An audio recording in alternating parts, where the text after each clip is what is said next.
I'm Sylvia M. Gregory. I never married. My parents' name was Charlie Gregory, and my mother's name was Alvina, A-L-V-E-N-A, Barbara Megenheimer.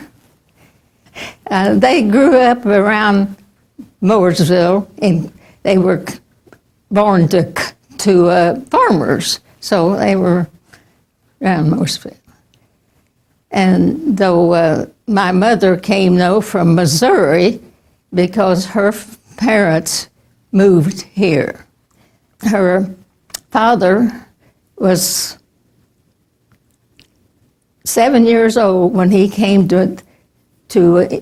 from Germany and they landed in New Orleans because there was a storm in New York, and they couldn't land there. So he traveled up the Mississippi River and located at St. Charles, Missouri, where he met my grandparents.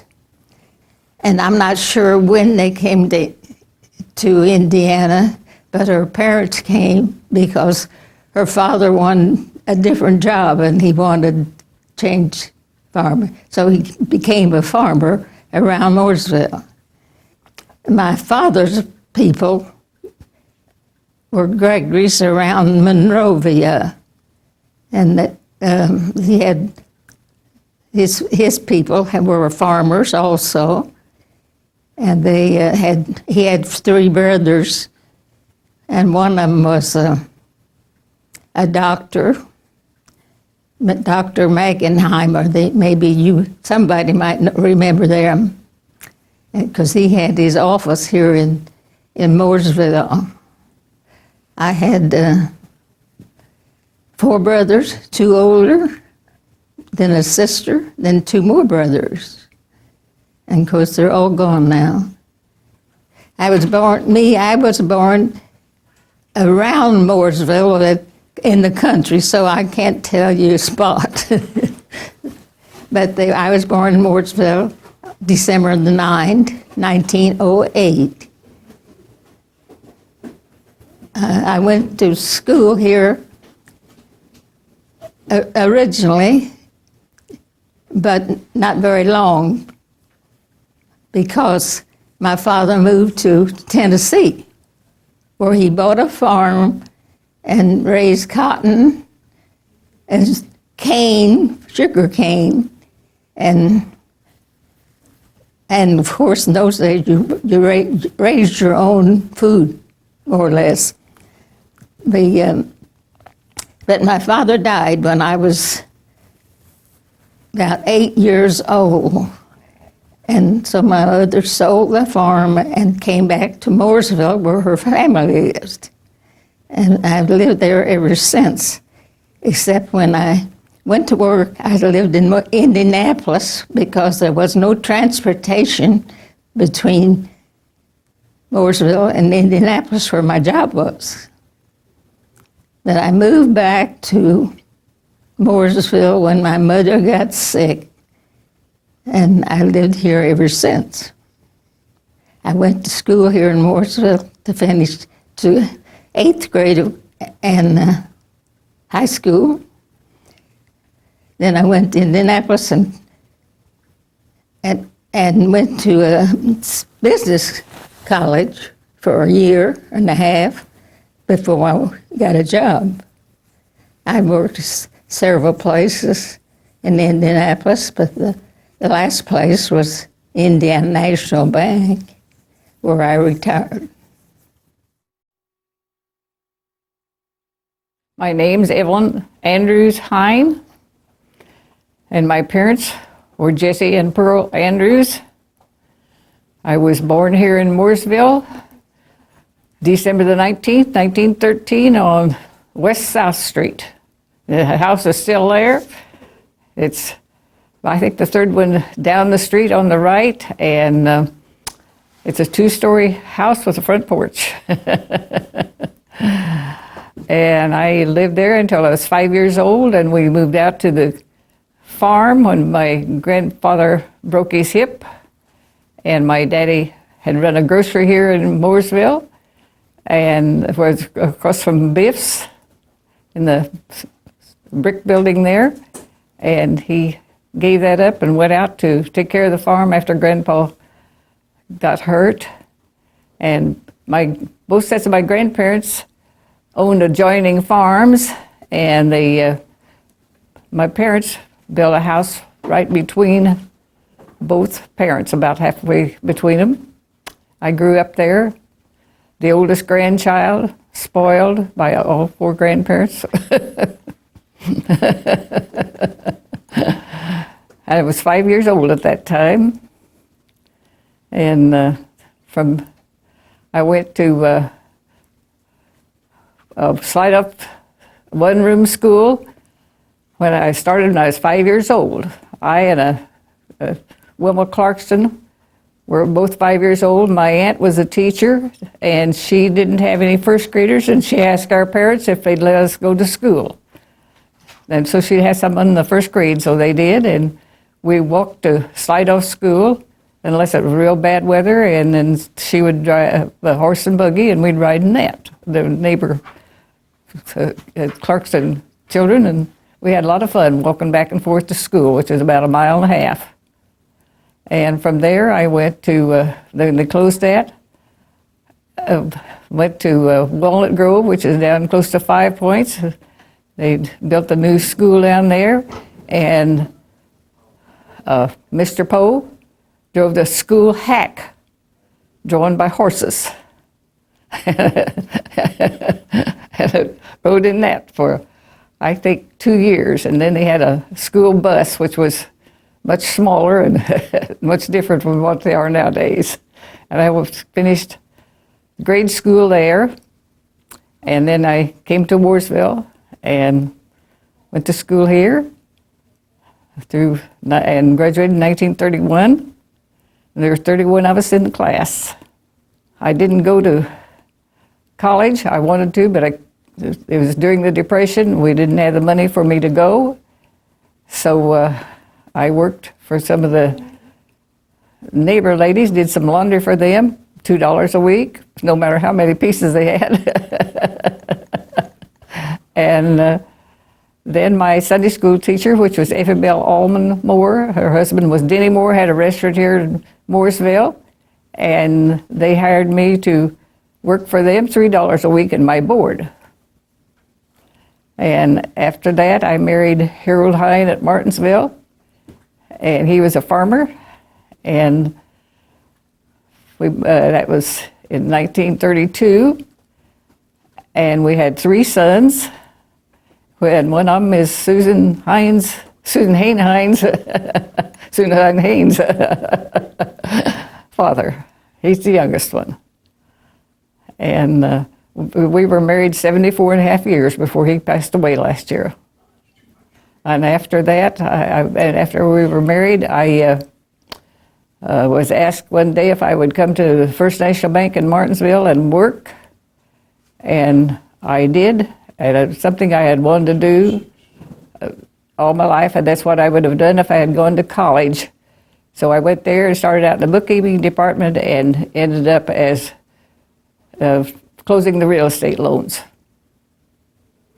So that was wonderful. I worked there 21 years. Had enjoyed every bit of it.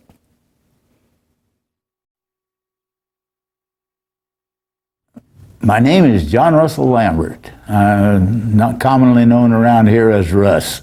That's what I used when I graduated here from high school. My parents' name was Frank and Tina Lambert. I was born in Indianapolis, Indiana, March 6, 1917, on the west side of Indianapolis. The neighborhood there is changed a lot. I was through there not too long ago, and I wouldn't hardly know the same neighborhood. I grew up my first 14 years in Indianapolis.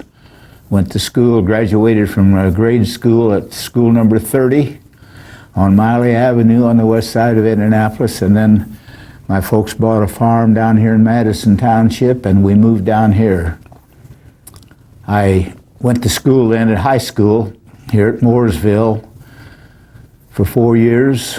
Graduated in 1935. We had a class of 26 people. I met my wife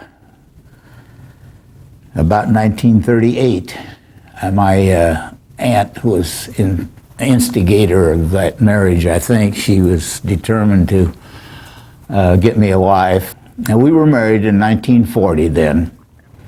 And we lived over on the south side of Indianapolis. But then my friends and neighbors decided that they needed me in the service, so I was selective. My friends and neighbors selected me to go into service in 1943. So in 43, I went in the Navy then and was in the Navy until 46. Served my term on a LST as a motor Mac. We took care of the engines on an LST out in the Pacific Ocean. Well, we wanted to come down here. My father died in 1952 and left my mother alone, and she didn't drive a car. I tried to teach her how to drive a car, and she couldn't keep it within the fences in a 10-acre field. So I finally gave up on that, and we built a house down here in Madison Township then in 1953 and moved down here. And that's how come I got back into Morgan County again, which was happy. I was good to be here. We knew a lot of people down here. It was a good place to live. In running around Mooresville, I didn't know too much about the happenings in Mooresville. We were living out in Madison Township. At that time, we didn't have a lot of money. And we had eventually ended up having 5 children, and that takes a lot of money. As you all know, these days, a lot of children takes a lot of money. But we raised them all. We got them all married off. They're all happily married. My oldest son passed away about 7 years ago. But the rest of them, 2 of them live here in the Mooresville area. One of them lives in Seattle, Washington, and the other one lives in Naples, Florida. In our high school here, we didn't have anything to go on. We were given the privilege of coming to Mooresville to high school. Madison Township didn't have a high school. I had a grade school, and they would pay our tuition, but they would not see that we got transported to Mooresville, so it was up to us. If we could get to the township line, we could get on a school bus and ride. But so many of us were too far away from that, so we made a motor pool. And some parents got together and they would pick us up and drive us. And finally, when we got a little older and were able to drive our own cars, why, some of us had automobiles. I had a 1925 Model T Ford that I drove for several years. And I would pick up part of the people on the way. Picked up John Andrews and Helen Teeter. What was her name? Another one along the way. Her dad happened to be county treasurer at the time, and we got back and forth to high school. We all got graduated finally. Most of us ended up pretty good. One of our members was a vice president of one of the major food manufacturing places in the country. Another one, Milner Carpenter, he was given a chance to go to Annapolis. He graduated from the Naval Academy at Annapolis. He ended up being a retired captain. He just passed away this past summer. This has been a growing town here. I watched it come from basically the horse and buggy times to the modern times that we have now. And I think that people that lived back then that have passed on, if we come back today and see what's happened to Mooresville, they would be amazed. It would be unbelievable what has happened in that time, that they just couldn't understand that this little old town here on the hill is grown to be what it has there. But it's been a good town. We've had our ups and downs, everybody has, but they've come out of them, we've grown. a little bit disappointing sometimes in manufacturing companies and things like that that wanted to come here that were turned down by the town fathers. But all in all, it's been good. And in the last few years now, they have really been growing. And we're going to amount to something yet, in spite of everything.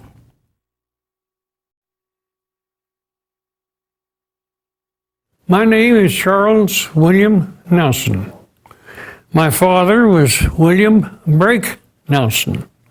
A lot of people think that was a nickname, but it was actually, his name was Brake, B-R-A-K-E. Mother, her name was Mary Eliza, went by the name of Lida. She and my father came from Freedom, Indiana, and they moved here in about 1906. My sister was born in 1907. My sister's name was Isla Mae Nelson. She married Thomas J. Parrott in 1929. And I was born in 1918 and went to school at Mooresville, the same as my sister. She graduated in 1924. I graduated in 1937. Dad said it took him 24 years to get two kids through the 12th grades. After I graduated from high school, I went to work in a foundry in Indianapolis. I was a molder. I was a supervisor and worked there for 5 years and quit. I came to Mooresville, and my dad and I bought the Howard Lindley hardware store where Dad had worked from 1918, when I was born, until we bought it. Dad stayed with me then for 10 years and then turned it over to me and says, "Get going, it's on your shoulders now." My wife and I met in 42, married. We have now been married 66 years plus. We had one child, Sheila Charlene Nelson. She is 62 years old and lives in Indianapolis. And I've been retired since 1981 and just getting around the best I can. Well, Nelson and Son Hardware is the name of the store that Dad and I gave it after we bought Howard Lindley out. And Dad was retired. He wasn't working with me. And Jess Andrews came into the store there one day, and it was Good Friday. And Good Friday, the stores at that time would close for an hour. And it came time for the store to close. Jess was sitting there just taking life easy. I said, "Jess, I'm going to have to lock the store for a little bit, for about an hour." I said, "This is Good Friday and the stores are closing." He said, "Charlie, just lock it up and I'm going to sit right here." I said, "All right." And I locked him in the store and walked out. And in about an hour, I came back and Jess was still there. But you know, he was scared to death and worried, because he said, "What if something had been gone?" He said, "I'd have been guilty of taking something." And he said, "I didn't want that on my conscience." So that was the deal, that I locked him up in the store and let him stay.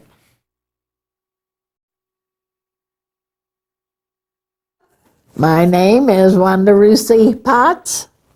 My parents were Wallace and Myrtle Ruthie. My birth date is June 16, 1921.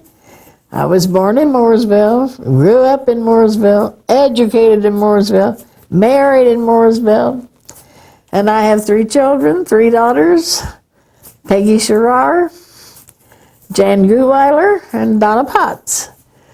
And my career was varied. I was a secretary, worked in the box office. Then I was a librarian, and Now I'm good for nothing. I'm Mooresville High School, graduated in 1939. Well, my family came here in 1836, and Samuel Moore persuaded them to stay the winter. They were on their way to Iowa, and he said, "Stay here, I'll give you a place to live and food to eat, and in the spring you may leave." They never left, and I'm glad they didn't. This is my town now. My brother was on the fire department.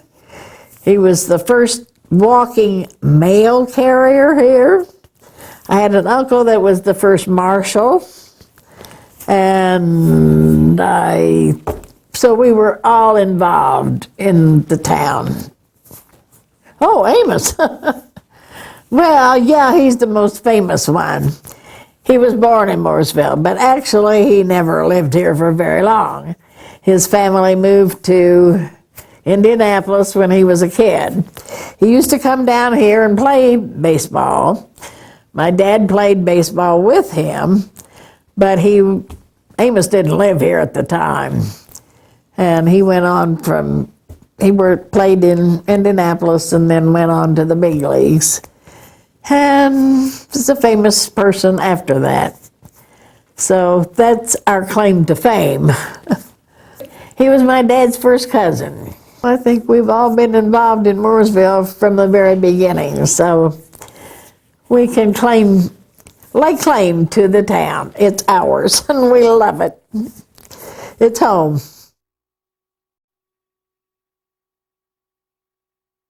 My name is Rachel Elizabeth Roberts Rurona.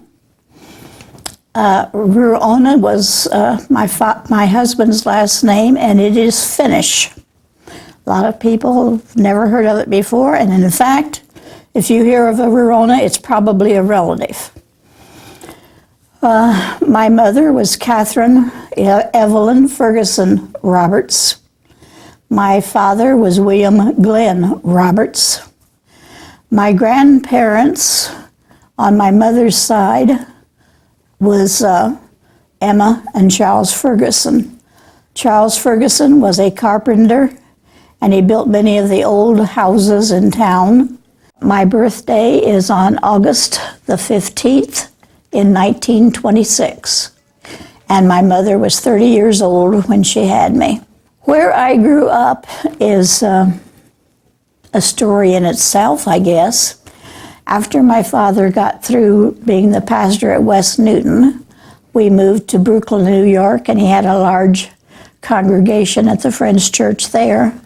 He also had a congregation of Chinese people, and I have pictures of me on a boat where they were the only so-called white people and all of these Chinese, and I can remember playing with a little Chinese girl.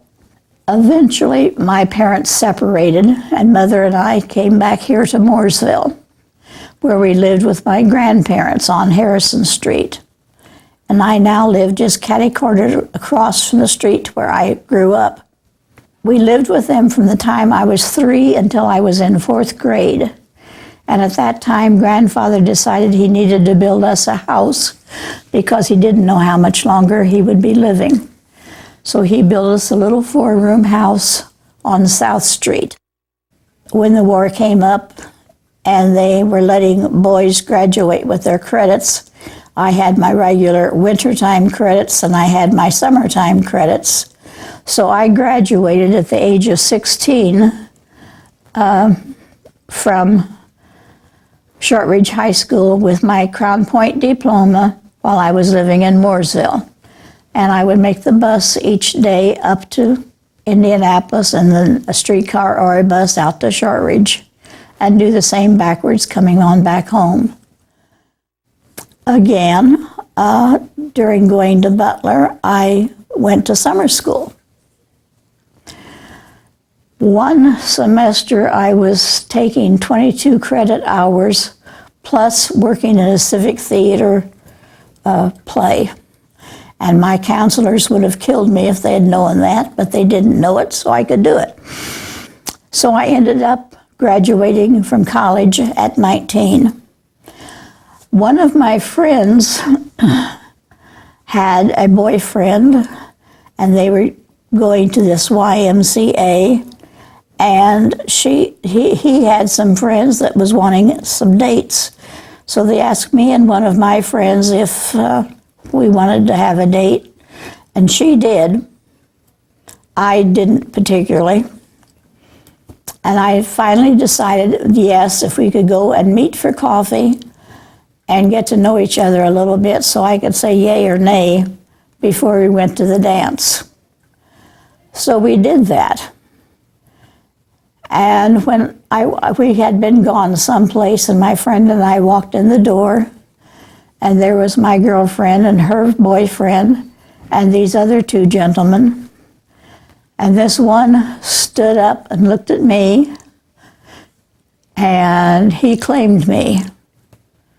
And his name was Stuart Verona. And that's how I met my husband on a blind date. At the time that we came back here from Minneapolis, there was a shortage of teachers, so I could pretty much pick where to go. Indianapolis wanted me to come back there. Mooresville was wanting to hire me, etc. Well, I could have made more money in Indianapolis, and so we thought about that. But then we had all of these kids. The oldest was in junior high, and the youngest was not even kindergarten age yet. And we decided that it would be better for us to live in Mooresville, have a smaller town so we could keep track of what our kids were into. And we decided that it would be worth it if I took less money and worked in Mooresville. And that's what we did. After I retired, my husband was 7.5 years older than I, and he had retired and was having health problems. I had to miss a lot of school. My last year I taught. He had cancer of the gallbladder, and he had had a stroke previously. So we decided that I would retire, and I could substitute if he was well enough, and I could stay home if he wasn't. So I substituted then for another 10 years. In the meantime, my husband passed away in 1995. I believe that pretty much fills you in on me and what I did. I remember when Chet Gibbs got his first steam thrashing engine. We lived out in the country and worked at the thrashing rings and all that sort of stuff. And usually they pulled these separators with tractors, gasoline-powered tractors. Well, you could bog a tractor down nothing flat, putting bundles in the separator. But Chet came up with a new steam engine, and he started that separator running with the steam engine, and you couldn't stop that. The steam engine had all kinds of power, and the guys could pitch sheaves in that thing till the cows come home, and they couldn't slow it down. And Chet used everybody, and it did a better job of thrashing than the gasoline-powered tractors did. And everybody, after Chet got that, everybody wanted Chet's steam rig to do their thrashing in the thrashing rings. But the steam engines didn't last too long then. Oh, Chet was some Chet. Hey, he was something else, wasn't he? Yeah. He came And in. then He was a fellow that you couldn't satisfy him. He was telling you what to do and how to do. And it had to be done his way or no way at all. And I knew him, but I knew that he was a pretty good fellow to give orders and what have you. And he came in the store there one time with a 21-foot piece of 2-inch galvanized pipe. And he wanted a foot cut off of one end of it and rethreaded. And he had hobbled in there with it, managed to get it in the store and down in the basement where I was doing the work. And I went down to start to thread the pipe, cut it off and thread it. He said, I don't want it off that end, I want it off the other end. I looked at the other end, and the other end had a perfectly good thread on it. It's clean, perfectly good. I said, Chet, there's no need to cut that off the other end. Cut it off this end. I want it off the other end. That's the end I want it off of. I said, what's the difference? It's good thread. It doesn't need to be cut off. And we'd have to carry it out of here and turn it around in order to get it back down here. I want it off the other end. I said, Chet, if you want it off the other end, he was a fellow that always told you how to do it. Yeah, he was the boss. He was the boss. I said, if you want that off the other end, I said, you just pick that up and carry it out of here, and you turn it around and bring it back, and I'll cut it off that end. He looked at me and he says, cut it off this end, it's down here. So that's the one to cut it off. He never knew when to quit. He would go, and go.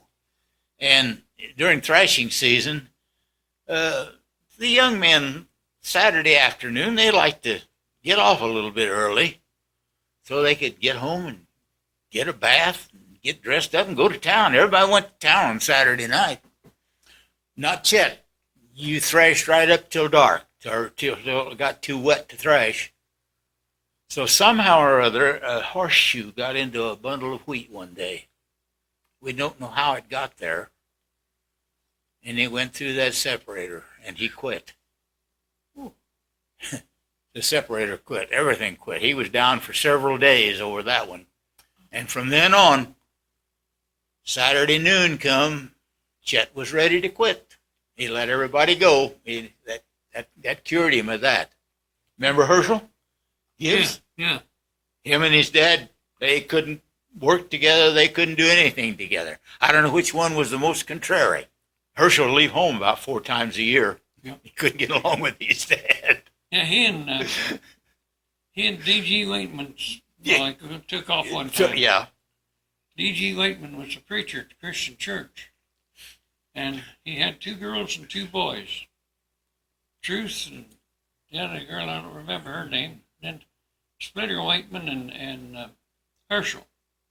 But anyway, Herschel and Chet took off and went south. They was hitchhiking.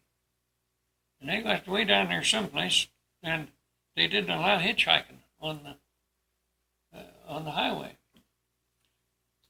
And the police picked them up. They threw him in jail, and Nelbert, preacher's boy, he called home and he said, Mom, he said, I'm in jail. She said, what'd you do to get there? He said, well, I was hitchhiking.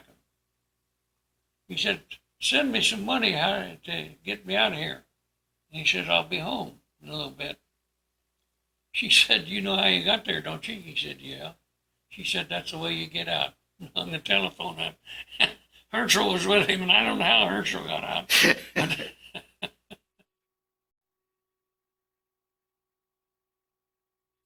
Paul Hadley was a fine gentleman.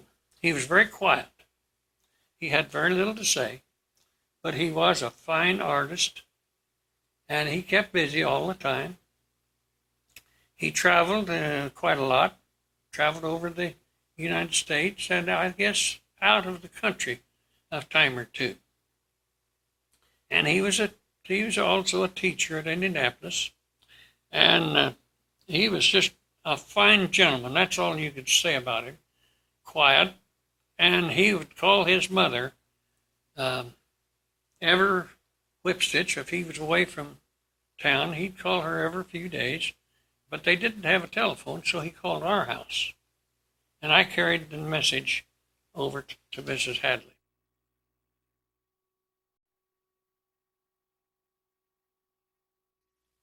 When that first day, I was with the outfits. They was out hunting. I never hunted in life, but I was with them. And we got up there, and Charlie Plummer owned the property there where marsh is and such as that. He didn't allow anybody there, but we was on the property. They said, we better get on and get off right quick.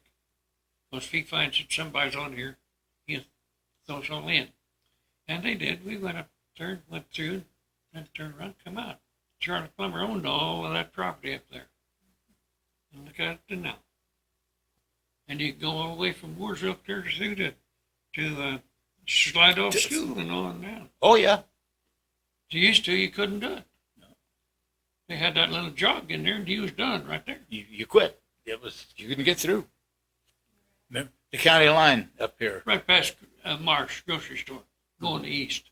You couldn't get all the way through on the county line between Morgan and Hendricks and Morgan and Marion County. There was places that the right-of-way was there, but there was no road. Mooresville was strictly a dry town. Yeah. There was absolutely no liquor allowed at all.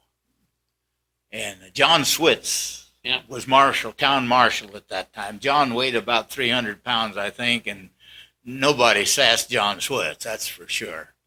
We was kind of rowdy little boys sometimes, and we'd go to Plainfield. You could buy a little drink once in a while in Plainfield, and we'd get something there and come down here. And Saturday night in Mooresville was a big night. You crowded. You couldn't hardly walk down the streets. People would park their cars and come sit in their cars. It was a general get-together for Mooresville and the surrounding community on Saturday night. And John was always snooping around, but he was a good old boy. I mean, he was fair. He was mean, but he was fair, and that was sure. John had no bulldog that followed him. Yes. I was working at the bakery, working nights.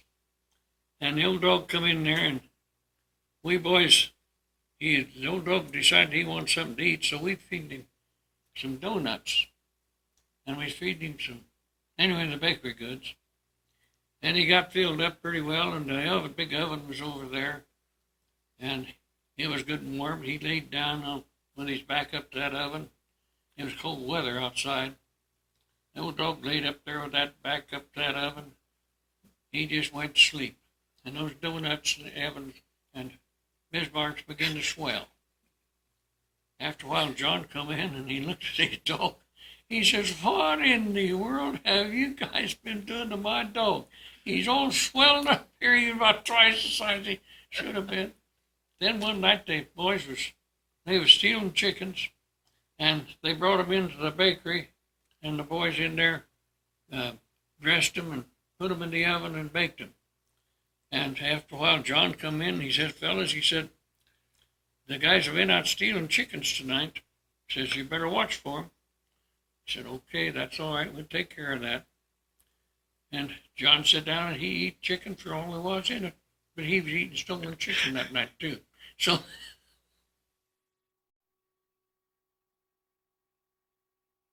Gravity Hill, that was a pretty interesting pretty interesting deal. I think that's an optical illusion. Sure it is. Because you think that you are at the bottom of the hill. And you stop and turn your car off, and you will back up and going down the line.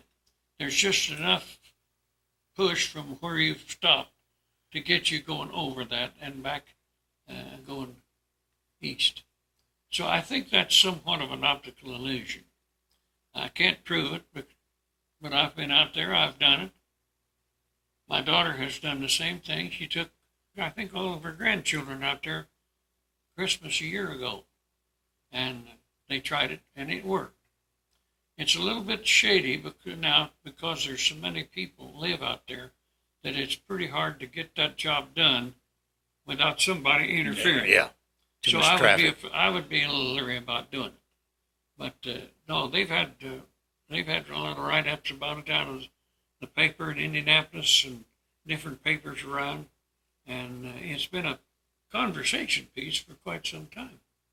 And it's an interesting deal to think that you can ride out there and either have your car going forward or backwards, one or the other, whichever way you're facing, and it just takes you right back, and it'll almost, by the time you get to it or get through with it, if you've stayed with it and nobody's bothered you, you can almost get back to Monroeville Road.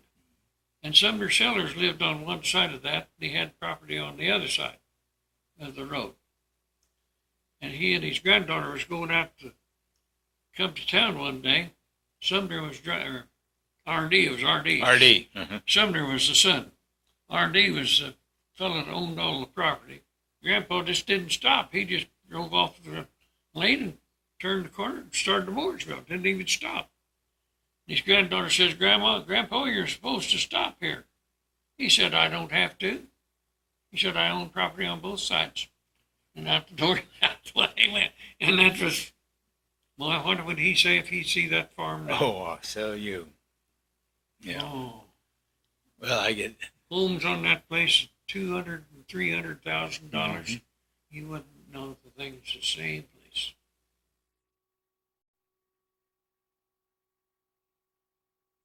Well, there was, the housing and everything like that, like there is now. Oh no. It's growing. So out here at Heartland Crossing, that farm out there was my great grandparents' farm, and my mother born there. And look at it now.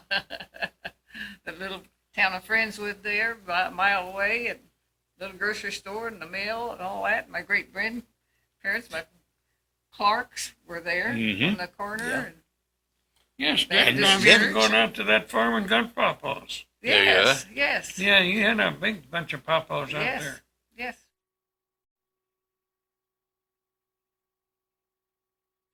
Well, you had to be rich to live on High Street. Yeah.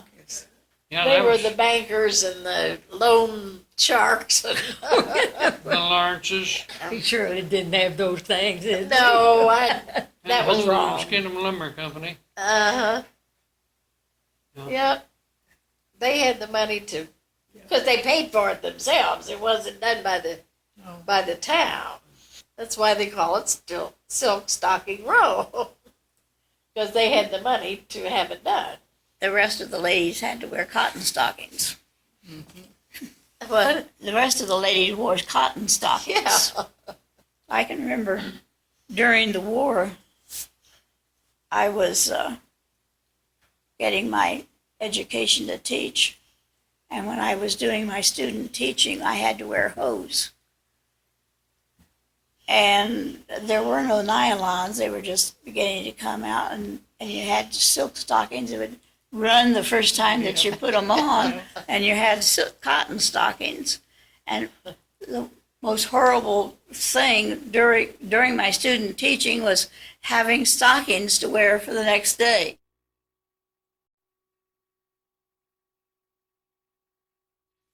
I can remember going to what is now called the Mills House on Lockerbie and South Street.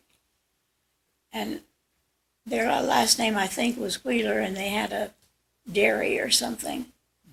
And they would let us go in their garage, the Girl Scouts, and had tables set up and taught us about the birds and the flowers, because they had all this beautiful landscaping, and we're off the creek where we had all kinds of birds. And after we had our lesson for Girl Scouts, they would give us some orange juice or orangeade and a graham cracker. And I thought that was so wonderful. Yes, it was. she was quite a nature lover. But Every so often I'll see a bird and I'll think, oh, that's a so-and-so. And then I'll remember, oh, I know why I know that. well, you call it the Wheeler House. Wheeler built this house that they're talking about. And that's why Clifton Wheeler's murals are in there. But then when they built the house at the end of South Street, that was called the Wheeler House. That's the one that broke the old man. Huh? That's the one that broke the old man. Yeah. It broke him. Tried to keep up with Rose, huh? Now, Mr. and Mrs. Wheeler, she always rode in the back seat of the automobile, Yes. and he drove. I remember that. She wouldn't ride in the front seat with him. Oh.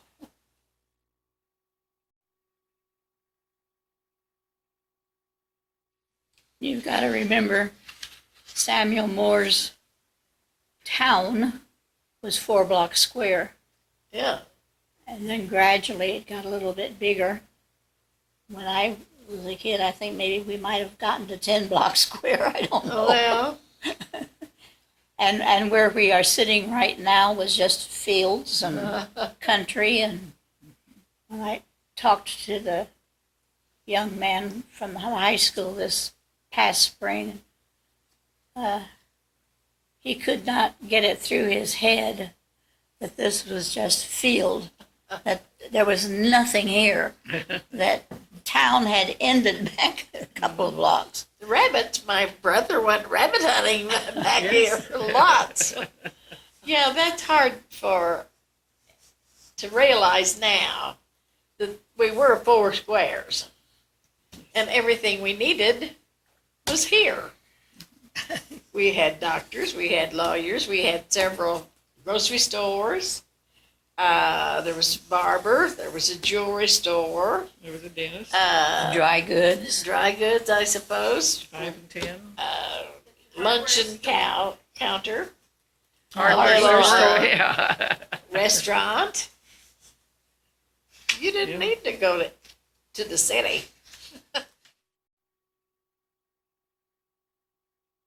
I live on Slide Off Road. Yeah. And every time I tell somebody about I live on Slide, what my address is on Slide Off Road, it's a great big ha-ha. What a name. Well, it had a purpose. It was named for a reason.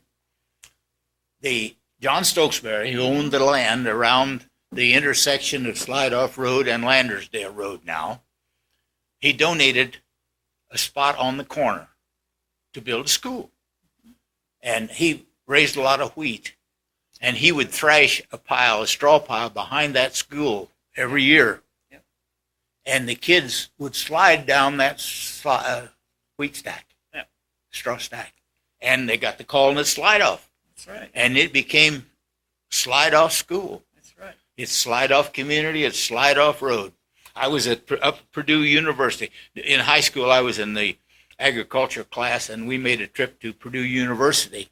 And one of the professors up there was talking, and he wanted to know where I lived, and I told him that I lived on Slide Off Road. Oh, yeah, he says, I know where that is. Yeah, everybody knows where Slide Off is. And knew why it was Slide Off. It was there. I remember this straw stack. The straw stack, yeah. Well, you didn't have playground equipment in those days. No. That was it. You had to do the best you could with the tools you had. I had a lot of fun, too. Yes.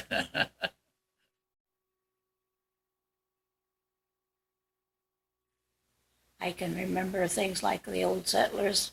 Mother told tales of that they would put out blankets and have chocolate cakes and chicken and all this good stuff. And Grandma would make them eat at home before they could go to old settlers. And then they would go there and look at all this good stuff laid out. And back then there weren't a bunch of rides and stuff. It was a picnic, old settlers picnic. That's right. And then they would have people talking and things like that. By the time I got to old settlers, there would be a few motion things like the Ferris wheel and the merry-go-round. And the churches all put on meals because the workers needed to eat. And the people down there did too. And they would have chicken and noodles and homemade pies. And every church had a tent and they served up food. They had it in the tabernacle. And this tabernacle was like a big old barn and it had a stage. And when it was not old settlers, my mother and her friend and her kids and me would go over there and have a picnic, and we kids would go up on the stage and we would pretend we were movie actors and we would dance and sing and carry on like we had sense.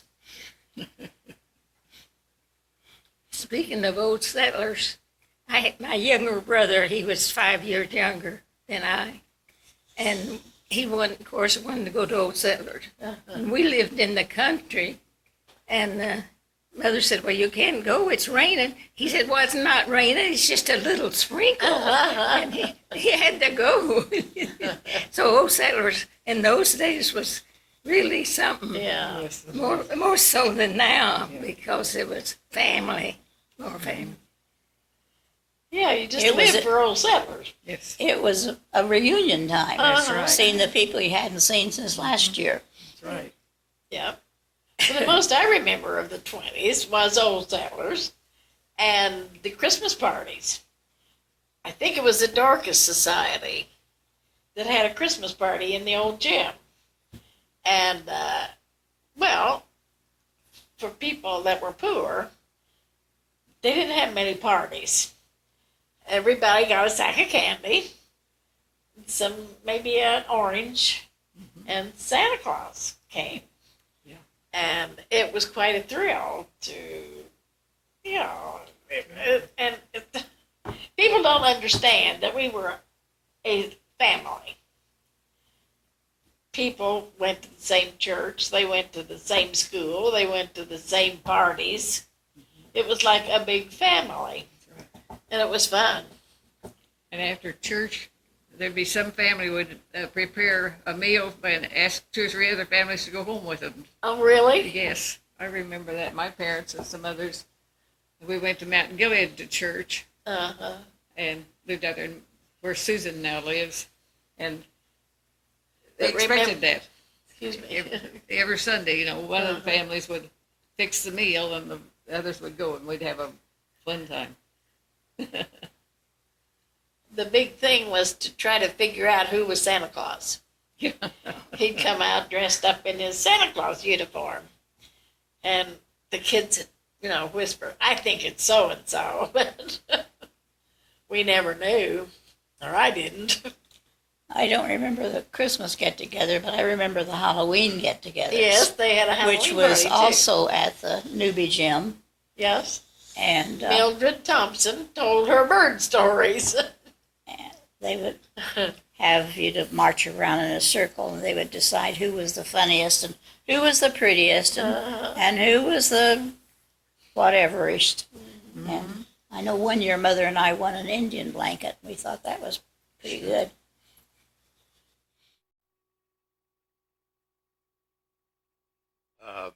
The little sandwich shop there was on South Indiana. Kenny Fields. Huh? Kenny Fields. Kenny Fields. Yeah. Started that. And you could go in there for a quarter and you'd get a full meal. Sandwiches, hamburger, nickel. Bottle of pop, a nickel. You could take your date out for 35 or 40 cents and both of you eat. Those were the good old days. Bill Winings was in there one night, and he had just started to chew tobacco. somebody had opened the door, and he'd have to spit, of course, and he'd stick his nose up to the door with the crack about that way and back to the hinge, and so I shut the door and caught his nose. Boy, talk about a howl. He howled that thing. Oh, I'm telling you. And all they did was sit and laugh at him. And so the next time he got up, he spit out the door that time. he was spitting through a little crack in the door. People ask you where you're from, you say Mooresville. Well, where's that? They didn't know. Had no idea where Mooresville was. No. Well, now most of the time you say Mooresville. Oh, yeah, we know where that is. Grace Restaurant's there. But they do recognize, at least we're down here now. And pose. And Pose, yes. Yes. I was up in northern Indiana several years back, and we stopped at a little restaurant to have lunch.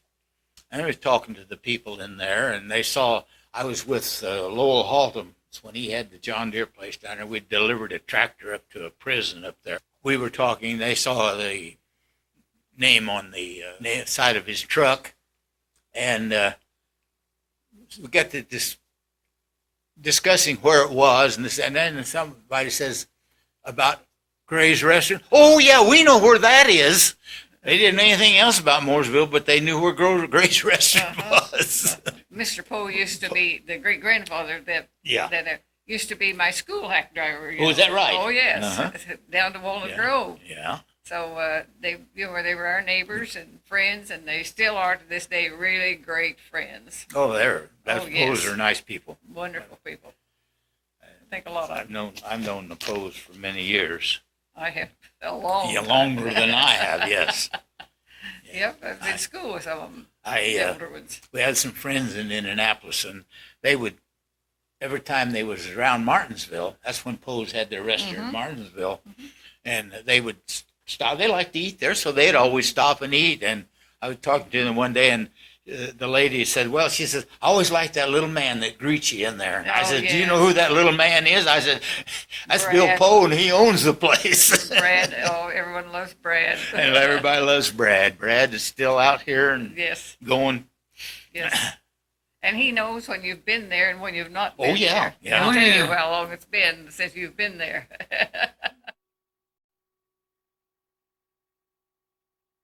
Harmon Allison had the theater there.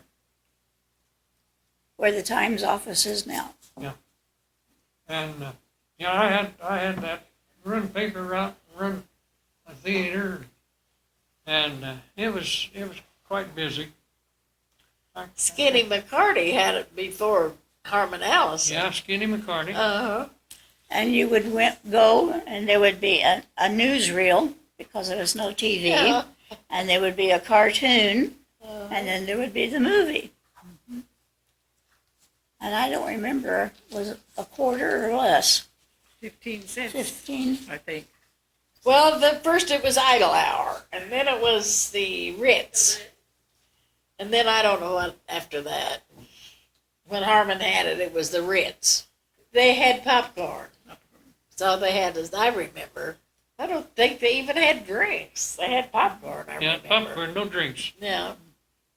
No, you'd spill your drink. They'd have to clean it up. They had I don't one know. show, I forget what it was. It was for 3 hours. And I had filled up the theater except for right down in front. And there was one lady who came in here and she said, I'm not going to sit down there. I said, well, why don't you go back to back, stand up? I said, it's a 3-hour show. She said, take me down the front and I'll sit there. And she sat there. Well, Gone with the Wind was the only one that I remember that was that long. And I think that's what it was. Yeah. Billy Lyons and Agatha Switz and Vi Brown and such as that played the piano before that for the theater. Oh. Yeah. And that Agatha Switz was, she was wonderful on that piano.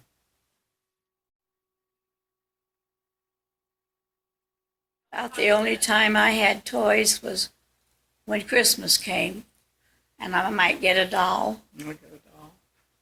And getting your stocking was, if you were lucky, you got an orange or a tangerine and a few nuts and maybe an apple. And you were thrilled to death to get that because you didn't have them all the time. But we played games with balls and jump ropes. And Hide and seek. one year, I don't know how old I was, maybe 5, but anyway, at that time, Harrison Street was not actually a paved street in what we call paved. It just kind of was gravel, and then they poured tar over it. And so one day they had poured tar over the street, and I played with my friend across the street a lot. And Mother said I couldn't go over there that day because they had put tar on the road, and she didn't want me to get my shoes dirty.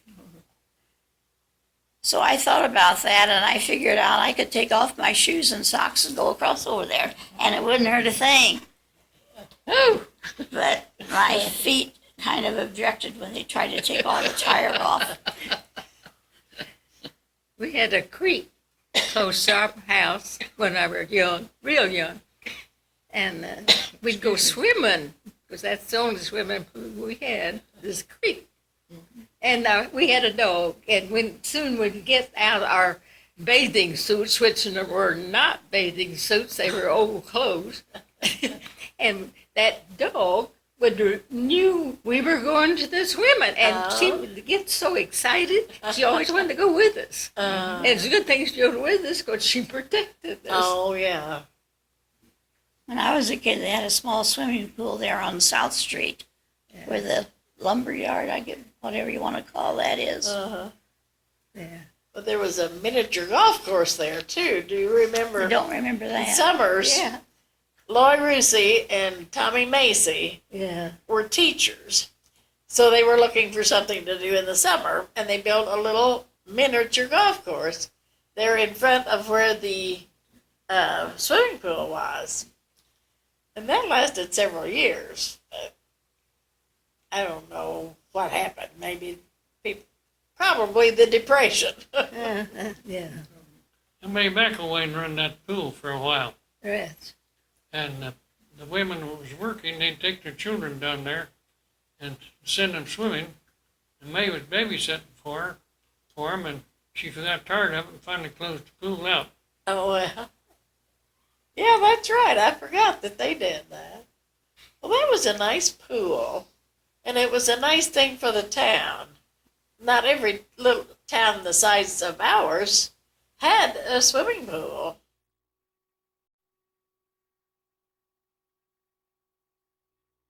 And then there's Saturday night when everybody had to go uptown. And they would get their groceries and they would just sit around and visit for 2 or 3 hours. There wasn't, a lot of them didn't have radios. We certainly didn't have TV. You picked up on the news Saturday night. People drove their cars, if you had a car, parked downtown, went home, made supper, came back and sat in the car, watched the people go by. That was Saturday night. That was modern. Yeah. That was modern than what I remember. But not that many people had cars. I remember the Franklin ice cream store that was there. That was around That was around the corner. Yeah, that was. that was a good place too. Yeah, that was a good place. Yeah. Saturday night, man, it Oh, was it was jumping. I tell you, you get a great big tall ice cream cone for a nickel. Yeah. Yeah, they had a special dip that they had that made it a tall. Went about like that. Yeah, but it was, you got your money's worth.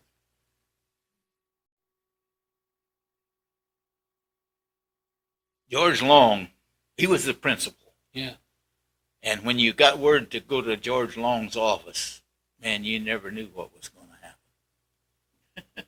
You know, I've done something, but I don't know what it is. But he was a fair man. He was fair. He was good. And if you didn't deserve it, you didn't get it. But if you deserve it, he'd lay it right on you, for sure. Bunch of boys one time they said they wasn't going to allow any initiation, Oh yeah. and Bob Boyd had the car, and after this happened at noon, and they decided, some of the boys decided they was going to have this initiation, and they took this one fellow down to South Town there at the creek. All they did was run him through the paddling machine, just paddled him on, and then they left him. Well, that created quite a stink. But the funny part of it was, I was up at the store, and I saw the bunch coming by. I was going back to school at noon. And I stand up there at the front of the store talking to Dad, visiting with him for a while before I went on. And I saw that bunch of boys get on that automobile, and I said, "Hey, wait a minute for me." So I crawled on. Dad knew that I was on. Of course, when I was from home and going to school, Dad and Mom was responsible. When I was from school home, the school was responsible. So I was out of school's guardianship, and I was under Dad. Well, I never touched one of the boys. I'll be honest with you there. I just let that ride. George Long called me in next day. Said, "I want to see Charlie Nelson at my little office." So I went up those 3 steps. That office about Oh, yeah. this big. There's just enough room for a desk and a chair, and another chair for somebody to sit down on. And George looked at me and he said, Charlie, he said, I'm going to tell you one thing right now. He says, you have never lied to me, and I don't want you to lie to me now. I said, what do you want to know? He told me what I want to know. And I said, that's it. And I got that bunch of boys out of trouble that day because I was on my way back to school and under guardianship of my dad. He knew that I got on the car. He saw me get on it, and he never said a thing. I got out of trouble. Good. And so did the rest of the boys. I remember what George Long used to say. He said, learn a trade. Back in those days, the jobs weren't too plentiful. But he says, learn a trade. And if you don't like it, you don't have to work at it. But it's something you can always fall back on. If you got a trade, you can fall back on it. I guess that's what led me to become a printer. I followed George's advice, learned a trade, and it stayed with me all those years. He was a smart guy. He knew the everyday smartness, not so much legalized education or anything like that, but things that would happen every day, things that he knew that he had faced or had to face, and we would come up with the same thing. And he gave us good sound information about it, taught us well.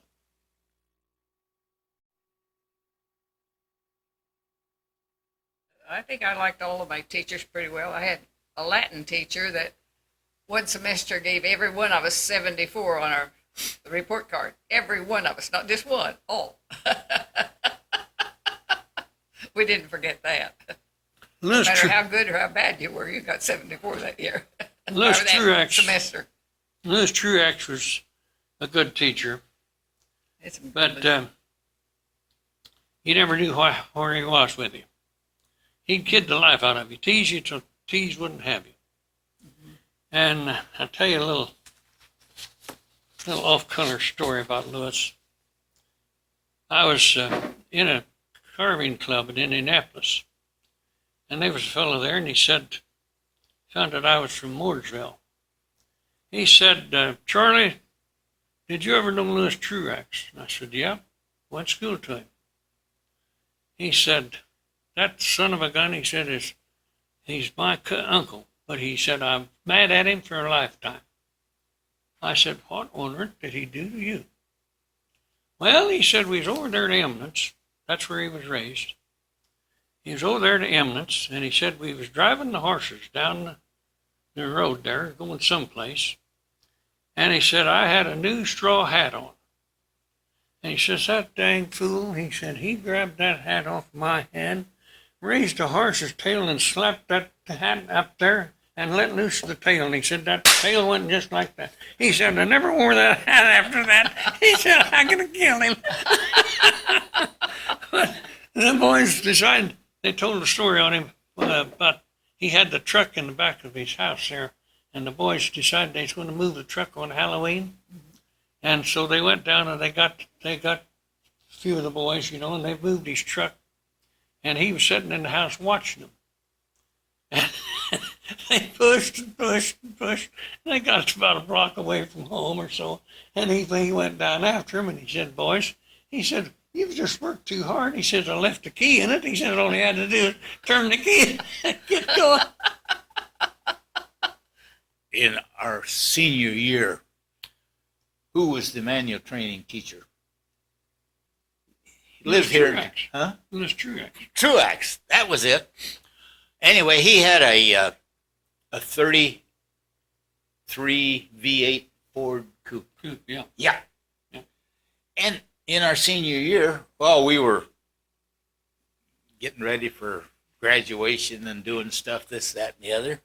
And if you wanted to go to town, downtown or something, you just got in his car and drove it. He didn't care at all. That little old Ford was every place. Catherine Carpenter. You remember Katie Carpenter? No. She was a math teacher. Well, anyhow, she lived out of town. And on Friday night, she caught the bus here in Mooresville and went home. Well, it ended up that once in a while she'd miss the bus. And I ended up in my Model T Ford taking her to the bus. And if the bus was gone, we chased the bus towards Indianapolis till we caught it. We caught it most of the time and got her on the bus. I didn't even get a good grade out of it. Dad burned it anyway. Yeah, all that. Did she say thank you? She said thanks. She did. She did, yes. It's a wonder. Yes, she did say thank you. But she was pretty nice teacher. Fitzhugh Lee. All right, You remember Fitzhugh? Yes. He was a science teacher. He taught science, biology, and chemistry. And I remember him making a statement one time. He says, "Now, I don't care what you do in this class." He says, "You can play, you can get up, you can walk out. Don't disturb anybody else. You don't have to stay." But he says, "When I give the final test, you better know, because if you don't, you're going to flunk. I'm not going to baby you around or anything. I'm going to teach you science, and it's up to you to stay in here and learn it." And he meant just exactly that. He didn't care what you did. You'd do anything in this class. Didn't disturb the class, but boy, when test time comes, you better know what you were doing. He was a good teacher. He was a good teacher. It used to tickle me. It was in chemistry. Yeah. And some of the chemical experiments, you had to use some alcohol. Well, alcohol was an absolute no-no. It was against the law, except medicinal purposes. Well, they had a little bottle of alcohol here in the school, and they kept it in the safe in the office. And when we would have to use that, Fitzhugh would go to the safe and get the bottle. He'd open up that lid and stick his finger in it and taste it. Yep, that's alcohol. He'd taste it every time. I missed that. I was in his class, but I missed that. Missed that one. Yeah, I know you did that in our class. Down in the basement of the old building. Yeah. Yeah, what's where the chemistry. Well, now, he's had his room upstairs. Yeah, well, see, our chemical lab was down in the basement down there. You remember when Forrest Caldwell became superintendent? Yes. Yes. And as students, young people and everything, Cobby. Cobby, Yeah. we called him Woody. Well, it was Cobby. His was Cobby. his name was Forrest, so we nicknamed him Woody. Of course, you didn't call him Woody to his face, but that was the common name. It was Woody Caldwell. Do you remember how Phil Johnson used to go up to school there, and they had the history teacher or the history class down in the bottom, downstairs in one of those little rooms? Caldwell was the school teacher, the teacher of that, of history. And we'd go down there, and in the wintertime, it was cold. And Phil Johnson, I've seen him take up a hand of ice or snow and put on the thermometer out there. Caldwell would look at that thermometer every evening when he came in there. Oh, he says, it's too cold down here. Let's go upstairs. And we didn't have history class.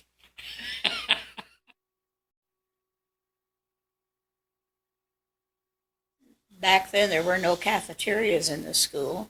You had to take your lunch, right? That's right. They might be interested in what you took in your lunch. Oh, yes. I had a friend that won some of my stuff that was so different from what she had to take. Speaking of school lunches, I remember we'd all bring our lunch. Then we'd have something that we didn't think was very good, but the other person next to us would say, "I'll trade you something for it." I would do that. We traded lunches. And that, at least in my memory, the school lasted from 8 o'clock in the morning to 4 in the afternoon, and there was an hour off for lunch because all of us town kids walked home for lunch. One year we had a great big snow, and of course, as I've already said, I would go home for lunch. And my grandmother had a phone because Grandpa was in business and he was also one of the firemen. Most people didn't even have a phone. And she called the school and said that she would get the money to them to let me stay. And that was in about 1936 after Newby was built and there was a cafeteria. So I went to lunch and I knew that Mother and I were down to 10 cents. And so I went and I got a bowl of potato soup and a bread and butter sandwich, and I had some change left from my 10 cents. And I was very proud of the fact that I hadn't spent all of our money. Yeah. They were big on bread and butter sandwich. Yes. Only I had celery soup. And celery must have been about as high as it is now because there was It's a about 2 luxury. pieces of celery in the celery It soup. was a luxury. Yes. Yeah. We didn't have the fresh produce like we do now. And We didn't get the shipments in like they do now. the home ec teacher was in charge of the cafeteria, so she arranged for the lunches. We didn't have a cafeteria then, back those days. The kids here in town went home for lunch. Yeah. You had an hour, and you just walk home. Everybody walked to school. Well, we lived in the outside of the. We couldn't walk home, so we carried our lunch, and it was brown bagged it all the time. Anybody that didn't live east of the railroad had to go home for lunch at noon. Yep. And I had to go home for lunch for noon. That's the reason I was sneaking out early, because I wanted to get home. Dad was eating lunch early. And when they used my mother making 2 lunches, so I sneak out. It's a wonder they didn't kill me, but for some reason I got by with it. Boy, we got by with a lot of things.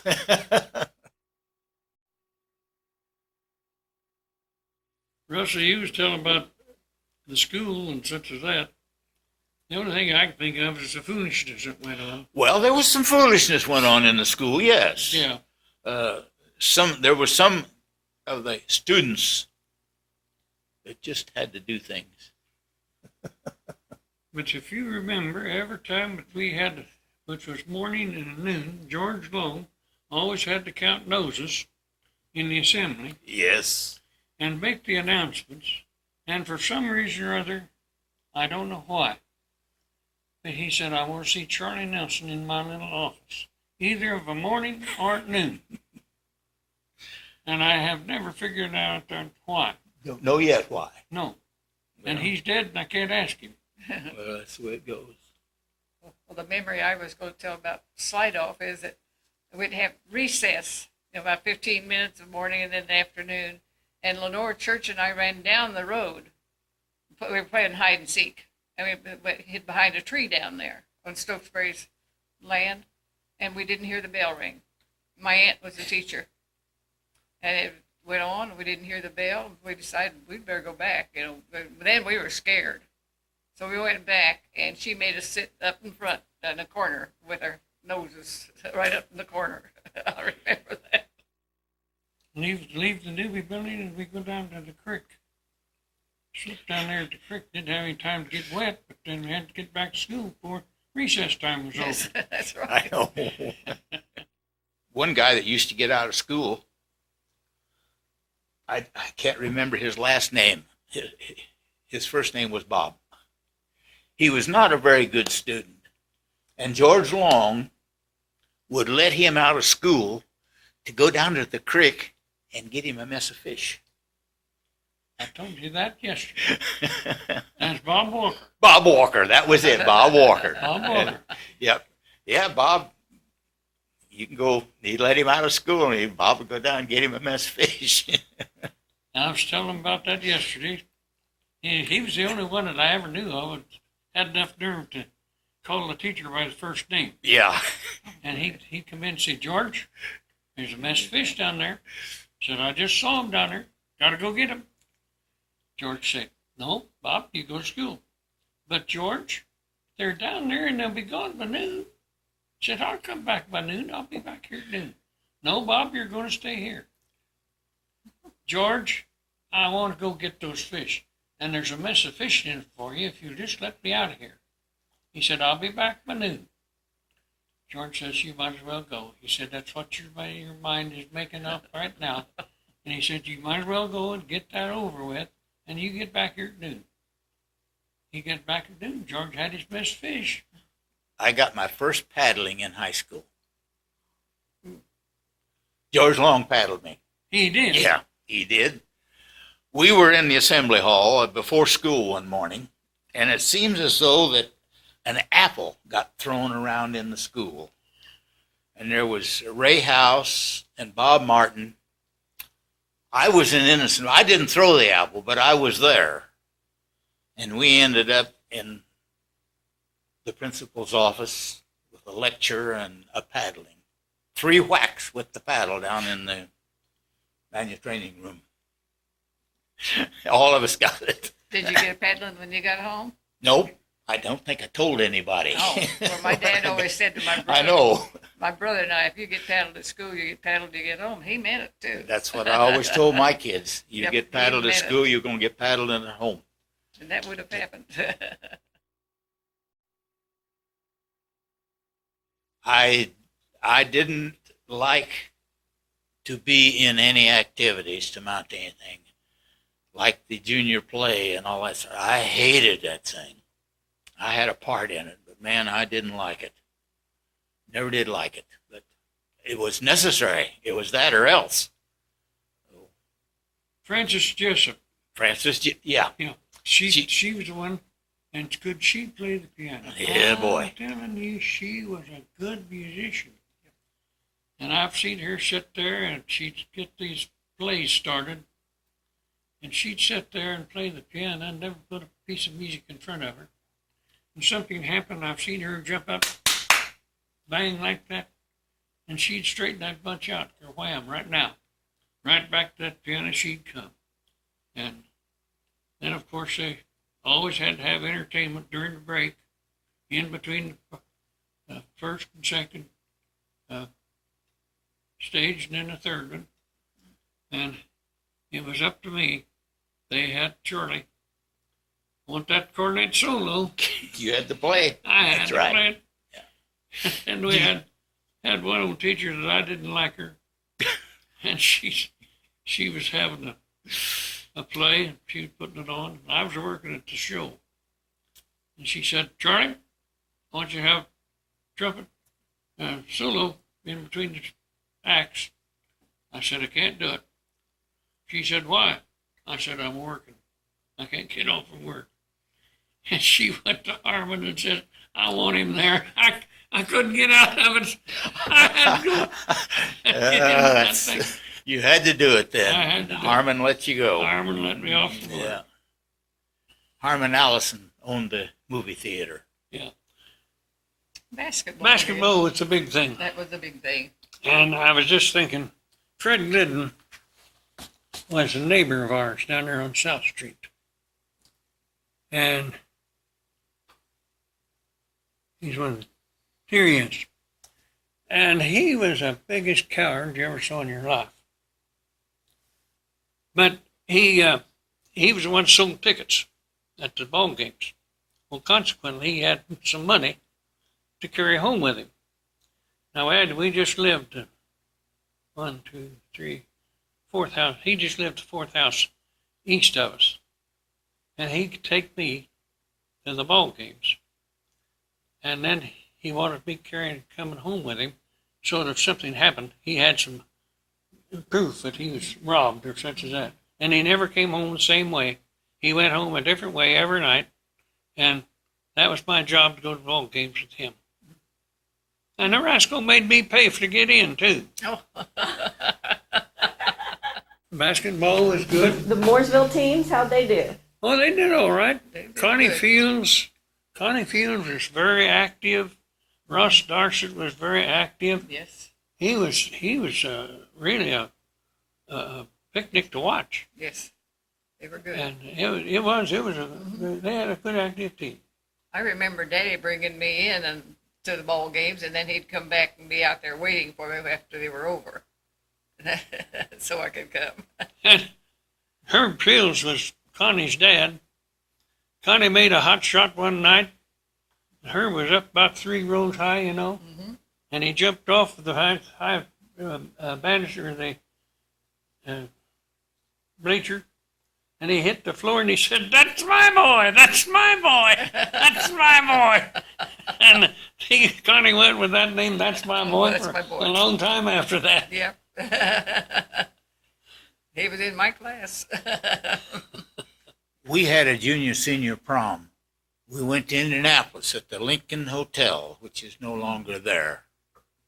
Each one of us cost us so much apiece. We did that. It wasn't very much. That's outside of the play. I think that's the only thing that we had at my time. That was a big event when you got to go to the city. I was familiar with the city, and having lived there for quite a few years, and then I know I was more or less designated as guide when any time we went up there, because I pretty well knew my way around, and most of them didn't. When we built the high school here, we consolidated the schools, Madison Township, Mooresville, and Harrison Township in about 1957, I think, around that time. And we had a survey, and we surveyed the whole, all three of the townships, to get the consent of the people, what the people thought about what we should do. And they all agreed that we should consolidate. And we consolidated the school system then. And this was the only high school. So we knew that we had to build a new high school. And we formed a holding corporation to build a high school. I was secretary of the holding corporation. Ralph Storm, I think, was president. Ray House was in there. A gentleman by the name of Williams from Harrison Township was part of it. And we formed a corporation, and we built the new Mooresville High School we began this thing in 1957, and I don't remember just exactly when it was finished then. But you wouldn't recognize the old high school anymore, as so much has been added to it. We thought we were doing a pretty good job. It cost us $770,000 to build this thing. We sold bonds. I remember the day that we signed the bonds. Each one of us, all of the officers, had to sign that bond, and we wrote for a half a day our names. We built the building here. We owned the ground from the street all the way up to Hadley Woodland. We owned all this. It was part of the school corporation ground.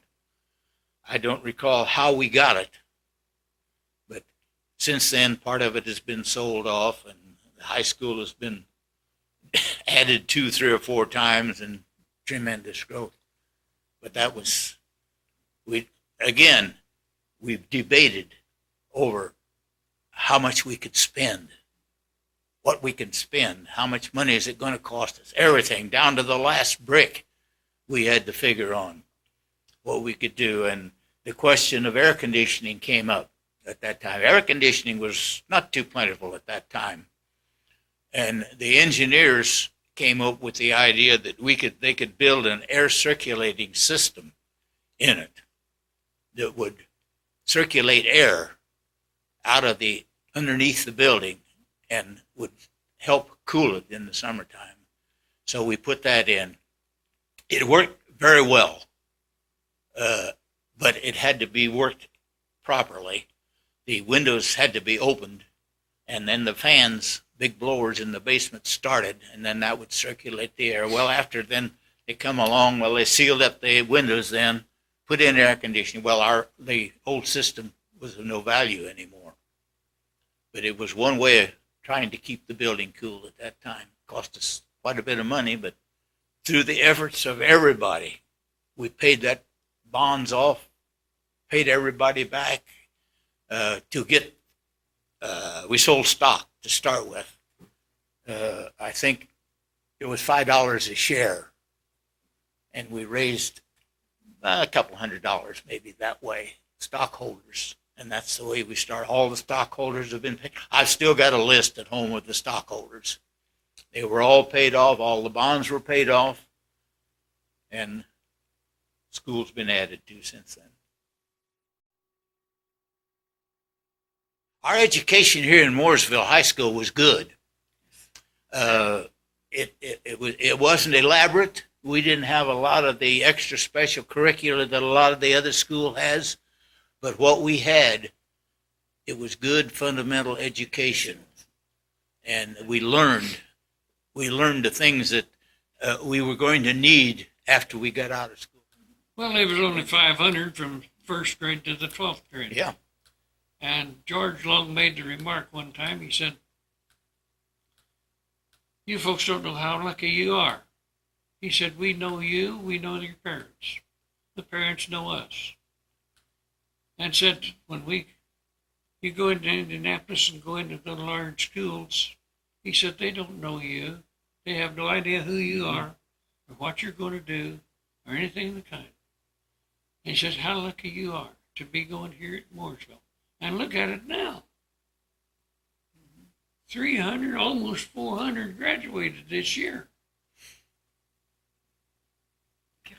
It's grown.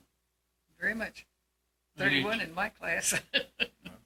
And I 26 in wonder my about class. myself. It's something. All in all, it was a good experience to have gone to school here in Mooresville. Great. It was great. It was. I remember our graduation. Great day. And some of us didn't think we was ever going to make it, but we finally did. We did have caps and gowns, but that was about all we had at that time. We didn't have a yearbook. I've regretted it many times that we didn't have a yearbook, but there was no yearbook. I have a picture of small picture of the class. There was 26 of us. My class of 1931 was the first one to wear caps and gowns. Oh, really? Mm-hmm. It started the tradition? Started the tradition, 1931. There was only about 25 at your time, No, wasn't there was 31. 31? Uh-huh. I mean, it was much more serious, for one thing. It was different times, and we didn't have the money and resources and things in those days that they do now, of course. And it was just more solemn, you might say, in many ways. Now, where'd they have your graduation? In the gym. Was the gym all filled up, or what? I mean, did they have flowers, or what kinds No! of things did Didn't they have do? Just flowers real or anything. simple. didn't have any money to buy flowers. No, it was very hard times in those times, and but there were a lot of people there. They'd still like to ride on the sleds, I think, in the snow with horse pulling them.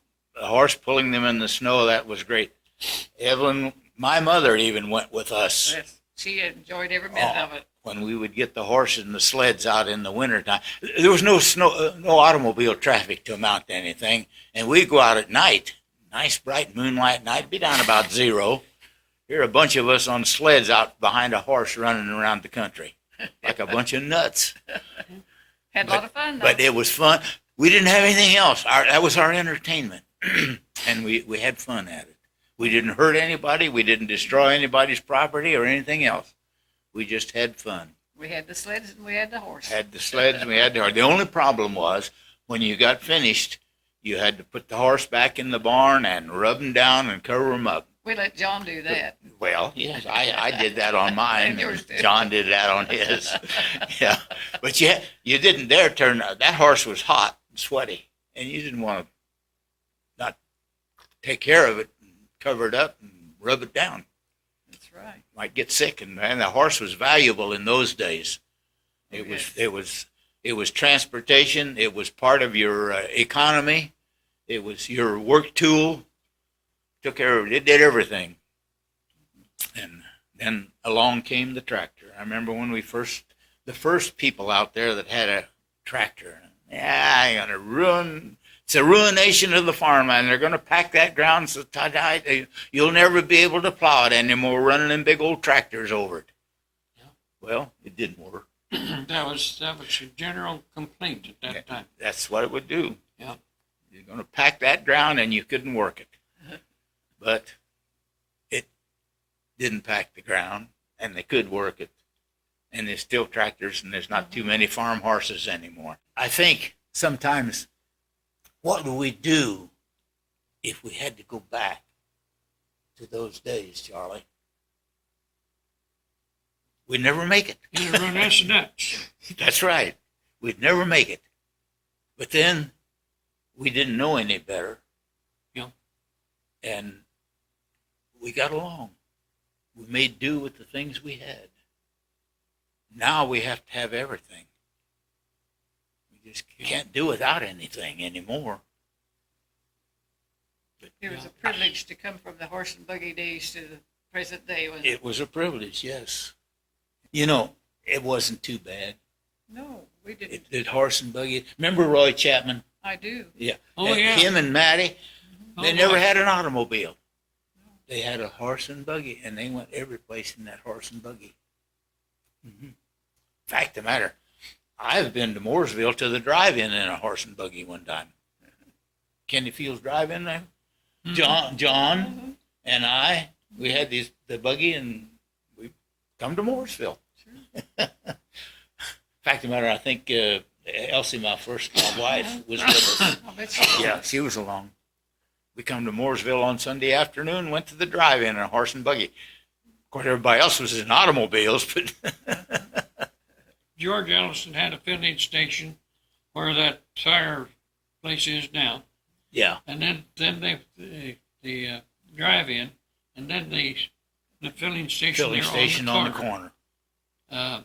It's high in Indiana. That's where they're speaking of. And that's where I was working when you was Yeah, coming in buying gasoline and yeah. running off at your mouth. Yes, that's true. Buying gasoline is true anyway. Yeah. Yeah. Yeah, it was only 15 cents a gallon. Yes, tremendous price, wasn't it? I tell you, Oh, couldn't hardly right. afford it.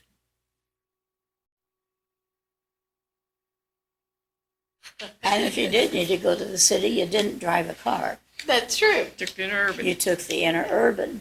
So we're back to the interurban. That was a godsend. They had it coming and going at times that you could go up and go to work, and times so you could get back home, or you could go up and spend the day shopping and eat out and then come home. When I went to Shortridge Summer School in high school, I went, by then they didn't have the interurban, but we had a bus that did the same thing. And I would get up, make a 6:30 bus in the morning, get up to Indianapolis, make one of the city buses down to Shortreach, and I could do the same thing coming back home. I didn't need to drive. Little depot, and it was next to where Charlie lives now. And I think there's a picture of that. It was on Harrison Street because the interurban went past there over to the turnaround. But you could go down there and meet the Charlie. And they had one, Friendswood too, a depot there. Was there? Do you remember Friendswood? Yeah. Oh, I Yeah. remember Friendswood, yeah, but I didn't know about the. Yes, there was one there also. There's a grocery store there also, and I mean, it was all in one building. There, and there was a big mill there too.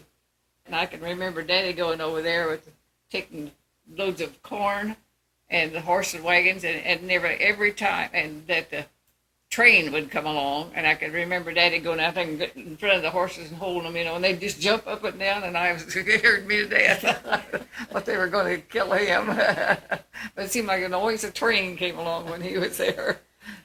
And the horses didn't know about that train. No, they didn't. And then there was our modern transportation system that we had, the interurbans. Yeah. They mentioned that yesterday. Yeah. Yep. Fine transportation, but I don't know why it quit. I don't know whether it got too expensive, too slow. It wasn't The boys got to knocking down too much on them. Well, that's a great possibility. Yeah. Yeah, and it dwindled down to nothing. And of course, then the automobile became more popular. They were more available, cheap enough that a lot of people could have them, and they began to use that, and they could go when and where they wanted to go at any time. You didn't have any scheduled. But the train was stopped. Had stops at Tanglewood. It had stopped at Friendswood. It stopped at Canby. It stopped at Mooresville and Brooklyn, and right on down the line To Martinsville, yeah. to Martinsville. Yeah, and it was a method of transportation at that time, and it ran a regular schedule. You could depend on when it was going to be there and when it was going to come back. Always like to hear them whistle at the Yeah, crossings in the whistling night. at the crossing. Oh yeah, I still think about those things, how I enjoyed that. those were the days of the steam engine and not the diesel so much. But the fire department was volunteer fire department at that time. So there was the butcher and the baker, and when the fire whistle blew, here came the butcher and here came the baker in their aprons. And they'd go down, catch the train or the fire truck. Red Hunt had the fire truck down at the end of Main Street. So he would get the call for the fire. He'd come flying through town. Everybody'd run out and get on the fire truck, and that was our fire department. But it worked pretty well. We only lost one building. And that's another story. The Lindley block, that was quite a fire. It was on the corner of Main and Indiana Street. Mm-hmm. There was a big frame building that was about a half a block, really. There was rooms both ways. And there was,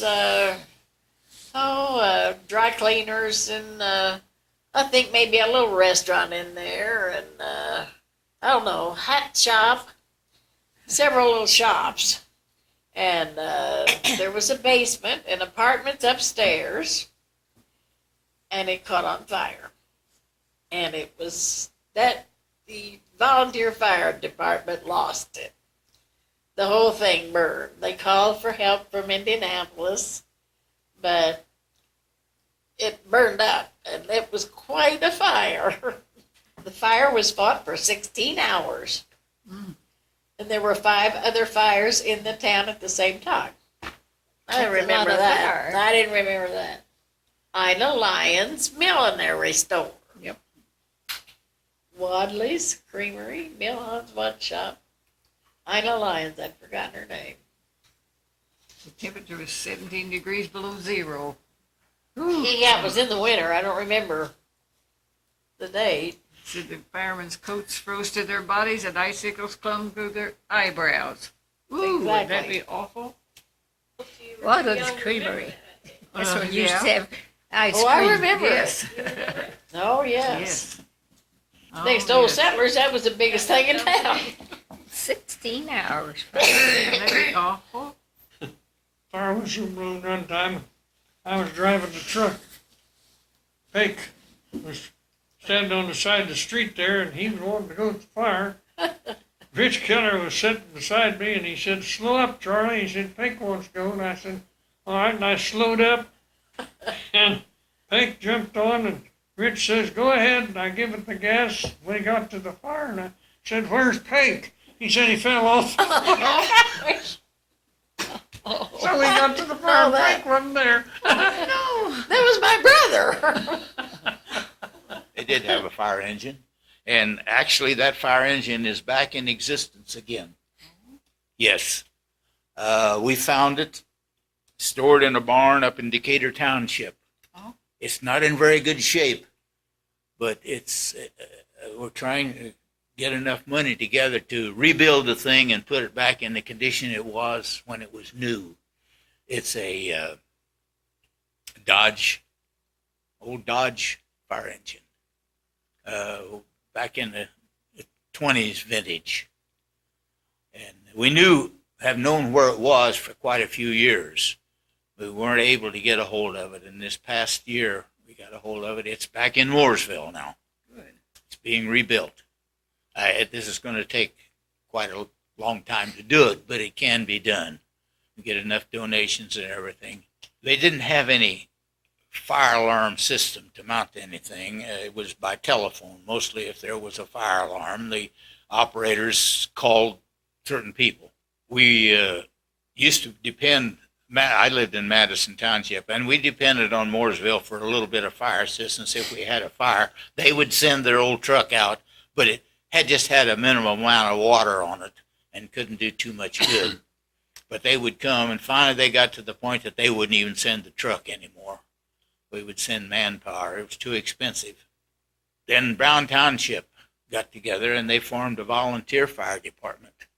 And for a while, the Mooresville and the Brown Township Fire Department were housed in the same building. And they had a falling out. And they split, made two fire departments out of it. Since then, both of them have grown tremendously. As the population has grown, they have to grow too. They have a lot of good modern equipment. We have problems with equipment now breaking down. It always has, and it always will as long as it's being in use. You can't expect it to go forever. I think that we have lived through a period where there has been more inventions and things happening than at any other time.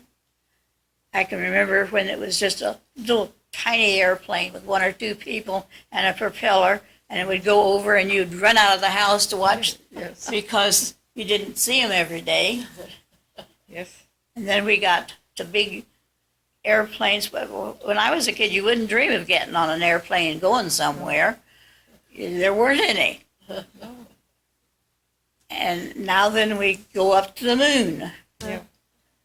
And we didn't have any cars, and then now then we've got cars. We didn't have a TV, and now we have TV. Very few of us had a radio. Now everybody has a radio. Few of us had one phone, and it was a party line. And now you just walk around at the grocery store talking about whatever it is on your phone. I think we were blessed to have been born in those days and have grown up from those days into this. What all we have experienced, I just think we've been so blessed. Even though we were poor, we were rich in so many, many, many things. Sag Fields lived up the street there from us, and I had to go up to see Sag play. Well, Mother didn't want me going up there because Myrtle she had other things to do besides watch her boy and me too. So Bob would go after me. She'd switch me on the way home, you know. And I'd get home and something would happen. I'd forget about something and I'd have to go back up there. Mom would go back up there after me, and here she'd come. I was coming home. And I don't know, that happened a few times. Finally, one day she said, "Bud, I'm telling you, you're going to quit that. We're going to see to it right now." So she tied a rope to my overalls that I had on. One end of the rope to my overalls, tied the other end to the clothesline. She gave me plenty of room. I could play, but she said, "Now you're going to stay at home." And it didn't hurt me in the least. But she kept me at home. I gotta say, they taught you how to. I sassed my mother one time when I was a little girl. I remember quite well. She didn't whip me, but she put me in the closet in the kitchen there and shut the door. Left me in there for a while. Yeah. That was. I didn't sass her anymore. Our house down there was 1, 2, 3 houses, 3 roofs long, you know. And the Nelson timber would get away from me every once in a while. I'd run and scream and squall and stomp my feet, you know, just raising Cain. And one day Mom says, young man, I've had all that I'm going to take. I said, no more. She said, you start running till I tell you to quit. And she gave me a lick with a razor strap, and I kept going. I wanted to quit. She said, you keep going. My tongue was about hanging out about so far. She said, I think you had enough now. Said, you crawl up that big chair and rest. You know, I've still got that chair. Have you? Good memories. I still like it. Oh, dear. I got some good memories, too. When Daddy was running the grocery store there, and we lived out on South Street. What was the name of the store? Boatwright. That was Mom's aunt. And we lived down there on South Street, and at night, it came time for him to close the grocery store. They usually closed at about 6 o'clock. My brother was about 3 months old, and when we left there, but anyway, before that, I can remember her putting him in this go-kart and letting him in there, and then I would sit on the front, have my legs hanging out, you know, and she'd take us up to the grocery store, and we'd stay up there till Daddy closed the grocery store, and then we'd all go back down home together. Those memories I really remember those quite well. And then another thing was when we moved out to the country, we moved out into what is now Fox Feed place. And there's a little house on up there. I think one of the Lamberts lives there now, built a house. But there was this 3-room frame house there at that time. In fact, the little chicken house is still out back there. But we moved out there until we could get the house built out on the farm for us to live in. And Mom put my brother John out there on a little pallet in the yard. He was just 3 months old. And me out there to watch him, to be out in the air for a little bit while she was scrubbing the floor in the kitchen. And all at once an eagle dived down, trying to grab him.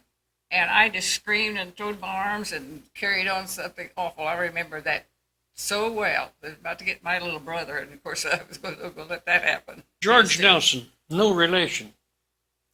He lived down there on South Street. There was a Nelson, a Carlisle, Brake Nelson, and a Carlisle. Mm-hmm. And John Carlisle, do you remember John?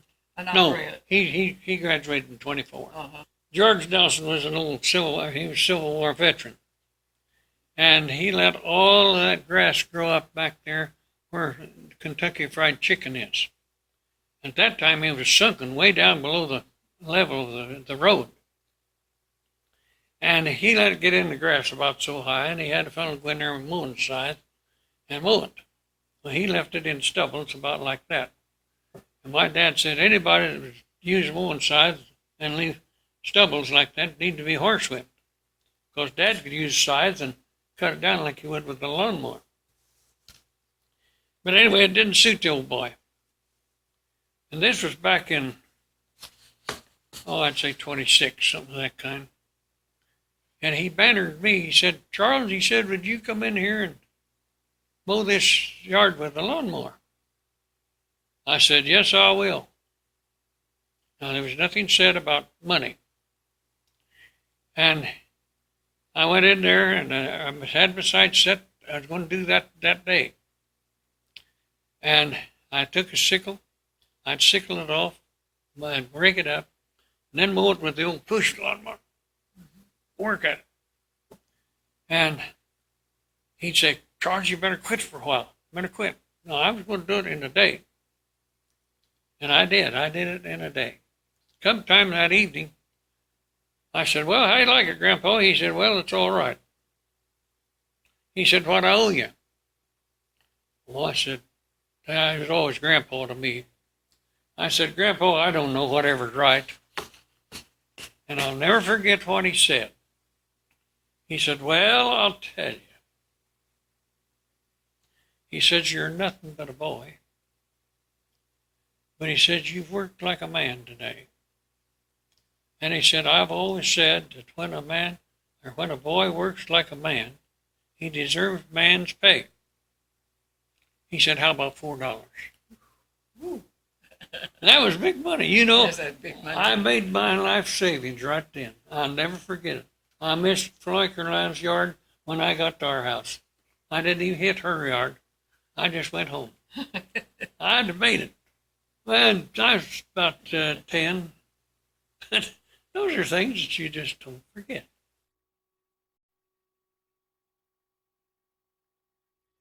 I remember when Prohibition ended. Well, all right. Yeah, and that there was going to be, even after the end of Prohibition, there still wasn't going to be any booze in Mooresville. That's all there was to it. Well, finally, Forrest Day held the pool room, and I think he did get a beer permit at one time. And you'd thought that this town was going to the dogs for sure. They had beer in Mooresville. It was awful, I tell you. But I guess we didn't realize at that time what a dreadful thing it was that could happen with alcohol in our families in the towns. And it's just gone from bad to worse. But like other things, you can't stop progress. And if you can call that progress if you want to, but some things you just can't stop. It's going to go on regardless of what we think of it and how we think. The old Mooresville band, Yeah. and they played for different things, parades and such as that. And when they dedicated the municipal building, they had it up there. They practiced in Walter Thompson's back room there to his store. And Albert Bailey was one of them. Yeah. Pete Stapp.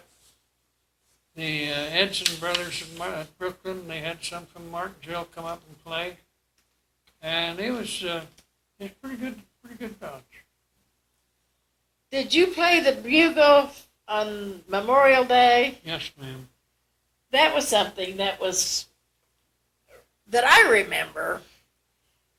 We had an 8th grade teacher, and his name was Fred Glidden. yes, Fred, yeah. And every year on, was it Memorial Day or Veteran? They didn't have Veterans Day then. It was probably Memorial Day. He would go into this little closet and put on his World War I uniform. And he would come back outside and tell the class about that. And at 11 o'clock, I still cry. Charlie Nelson was back behind the school, played taps. I've never forgotten that. Legion always had, when they had a funeral, they'd come get me playing for taps. I know. It And was then, the most. Charlie Clark and I both worked it. Did you? I played taps first, and he ran the echo.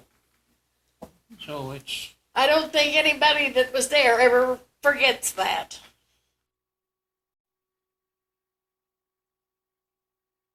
Yeah, you take those the 30s, in the 30s, it was tougher than tough.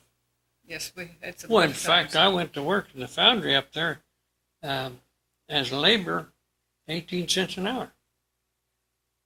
Yeah. Well, when I worked for Everbell and Denny Moore, at the restaurant, I made $3 a week in my board. Yeah. Well, Dad was working there at the hardware where he and I bought. He was working for Howard Lindley for $10 a week. Mm-hmm. But they was good to even have a job. She was my Sunday school teacher. And I was working in the foundry when I got out of school. Mm-hmm. I was working for George Ellison for one thing to start with. Then I went to the foundry. My brother-in-law had a restaurant. He started a restaurant. I worked in that for a while. And Johnny Andrews was working at the foundry. Yeah. He was in the office, and he come to me and told me that they was hiring. They wanted to hire a man. He said, "Go down and see the boss." Mm-hmm. And I went down, and he said, "You come to work in the morning, 18 cents an hour." Mm-hmm. And he put in 8 hours. So that was the deal. But then they kept advancing me as the thing opened, and I got to the place I had a pretty good job. But when I was in the building, I was making $75 and $80 a week. But that was pretty good money too at that time. Yes, real good money. Yes. In 30s still?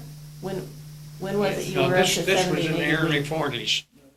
Early 40s. I remember in the 30s when there'd be something going on down here at school, and I had some friends, and then mother had a cousin whose daughter was my age, and they would have me come and stay up all night with Mildred, and Mom would try to do something in return for them because they lived here in town, and she was a widow lady, and she would send eggs and all kinds of things like that, milk and butter and things from the farm out there in exchange for them taking care of me, keep me overnight, to go with Mildred to some of the things that were going on at school. And we had a good time, and that was super. In those days, you helped each other in one way or another. That meant a lot. Oh, it's sad how things have changed. You think we're talking to our hat oftentimes because you never experienced it, but we did. We had tough times. Oh yeah, I remember when the banks went broke, and I had $18 in the bank. Yeah. And I took it out for graduation things, and my daddy thought that was horrible that I took my money out of the bank. He was really upset with me. Then had Mama help me get it out, I remember that. He was just so upset. But later he found out that it worked out awful good. Do you remember the day the banks? I remember, but I don't remember exactly the date. Yes, I remember. What was it like? It was horrid. Chaos. Chaos is right. It was Yeah. just horrid. People couldn't believe it, and it was just It was just a shock. terrible shock. And it wasn't only this bank, it was that's banks right. all over the country. Martinsville and all just gone. Were people rushing on the bank, or what'd they do? A lot of them were standing outside, weren't they, Yeah. Charlie? Mm-hmm. Yeah. And I can remember here my husband telling about in Martinsville, and he had he had $200 in the bank down there, and he had withdrawn that and gone to Annapolis someplace and bought him a Ford Roadster, one of those fancy Ford Roadsters, $200 in those days. And his dad was really upset with him too, But they were all happy afterwards, and he had a nice car and took good care of it. Yeah, it was a Thanks different for- time. Yeah, my brother lost his. He had $17 in there. He lost it. After the crash of 29, when the stock market fell and broke and everything, I lost all my money. Banks closed. I had $18 of savings in the bank, and I lost it. Never did get it back. But they were hard times. There wasn't any money. No one had any money. Many things. We went to the barter system. You needed help. The farmers, especially, they traded help. Nobody had any money. And you help one man today and he'll help you the next day. It was just done that way. The cars, Model T Fords mostly, was the general transportation. And if a half a dozen cars a day passed your house, the traffic was getting heavy. It just was that. The people didn't have any money, didn't have much. The war came along, and everything changed then. Everybody that was here was working. Everybody made good money. Times got better.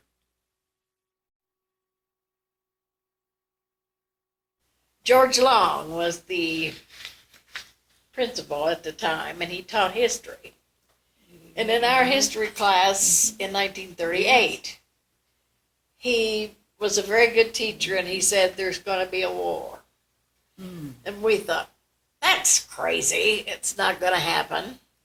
He said there's going to be a war.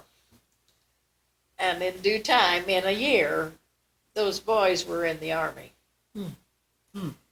And 4 of them didn't come back.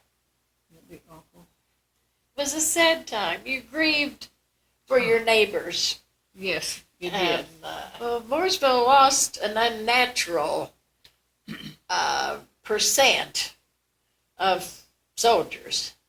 I graduated in 39, and 5 of my classmates were killed during the war. And the population at that time was 1,100 people. And that's quite a percentage to lose, out of one town. And then there were others too, but out of my class, there were 4. And everybody grieved. It was still a small town. Yeah. We grieved for the people that did lose their sons.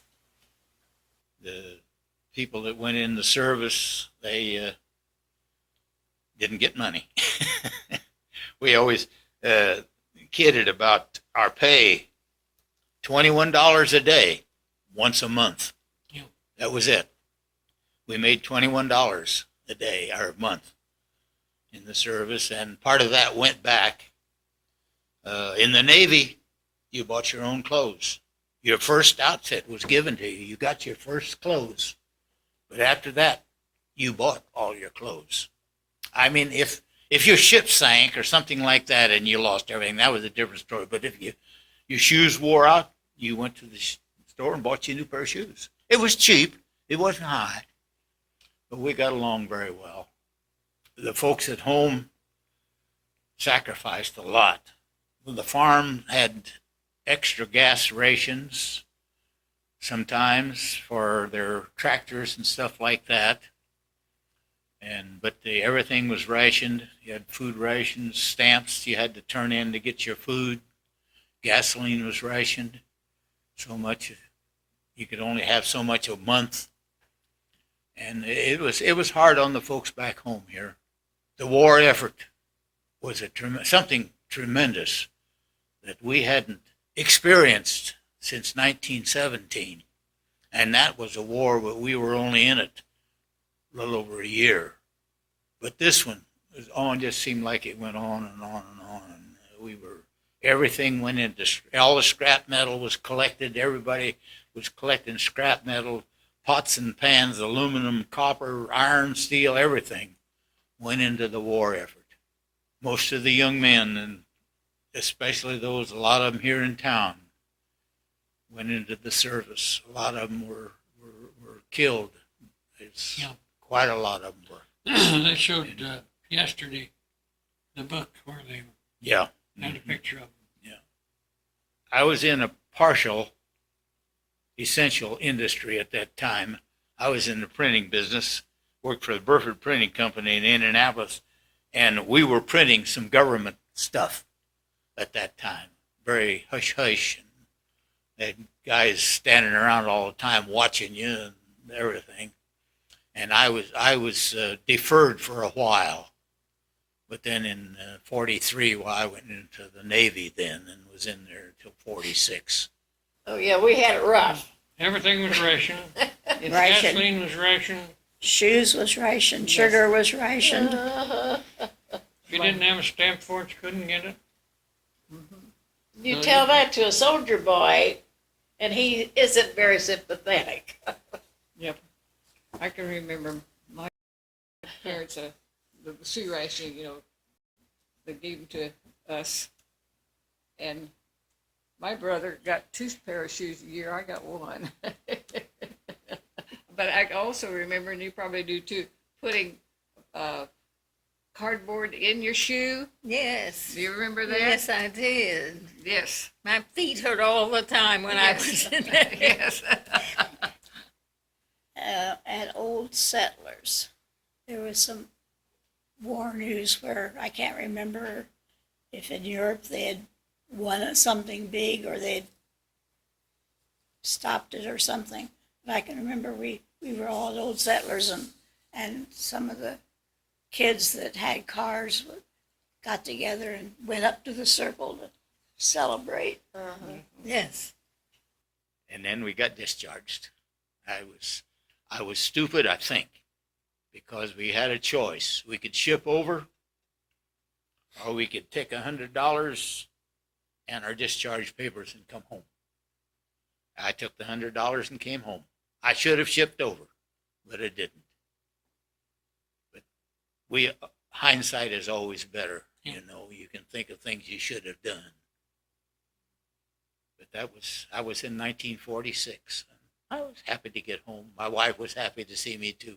You've seen pictures of the soldiers and sailors, the servicemen coming home at the railroad stations and big crowds and all this, that, and the other. I came home to the Union Station in Indianapolis, and my wife was the only person in the station waiting on me. But I was happy. Hey, I was happy to be home.